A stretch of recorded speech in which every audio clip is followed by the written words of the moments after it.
श्री स्वामी समर्थ. नमस्कार स्वामी भक्तांनो.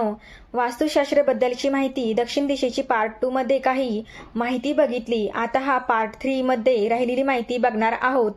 बघा, तुम्हाला वास्तुदोष काढायचा असेल तर स्क्रीनवर दिलेल्या नंबरवरती संपर्क करा. आता राहिलेली माहिती पूर्ण करूया. अशुभ फळाचा विचार करूया.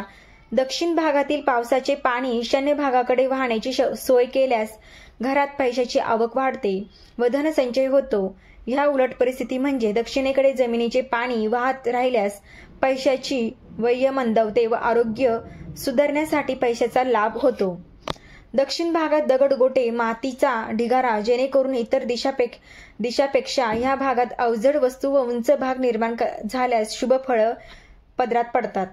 घरातील ईशान्य भागापेक्षा दक्षिण व नैऋत्य भाग खाली असल्यास पती पत्नीत गैरसमज निर्माण होऊन दुरावा निर्माण होतो. घर मालकास अथवा पत्नीस निद्रानाशाचा विकार जडण्याची शक्यता असते. उपाय: दक्षिणेकडील भाग ईशान्य इतका किंवा थोडाफार प्रमाणात उंच करून घ्यावा.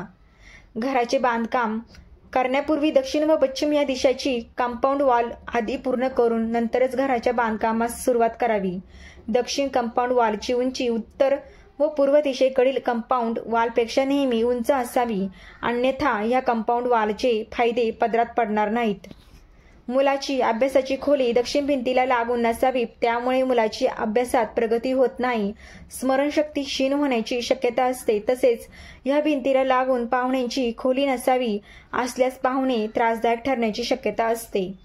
घरात दक्षिणेकडे पाय करून कधीही झोपू नये. पृथ्वीचा उत्तर ध्रुव व शरीरातील डोक्यातील उत्तर ध्रुव जवळ आल्याने समान ध्रुवाचे प्रतिकर्षण या तत्वाने शरीरातील रक्तभिसरणात अडथळा निर्माण होऊन शरीरातील ऊर्जा विनाकारण वाया जाते. त्यामुळे सकाळी उठल्यावर थकवा जाणवतो. विशेष अशक्त व वयस्कर स्त्री पुरुषांना याची प्रचिती लवकर येते. घराच्या दक्षिण दिशेला उंची वाढणारी झाडे लावावीत, त्यामुळे संध्याकाळी सूर्यापासून येणारे इन्फ्रारेड किरण अडवले जातात, जो ओरा हानिकारक असतात.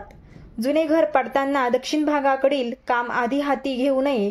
तसे झाल्यास अनंत अडचण तोंड घ्यावे लागेल.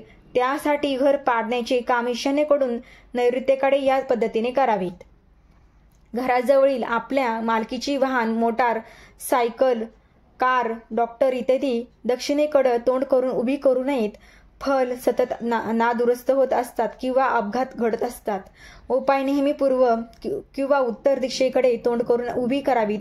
तसेच दर अमावास्येला नारळ उतारा करायला विसरू नये. प्रत्येक वाहनासाठी स्वतंत्र नारळ असावे.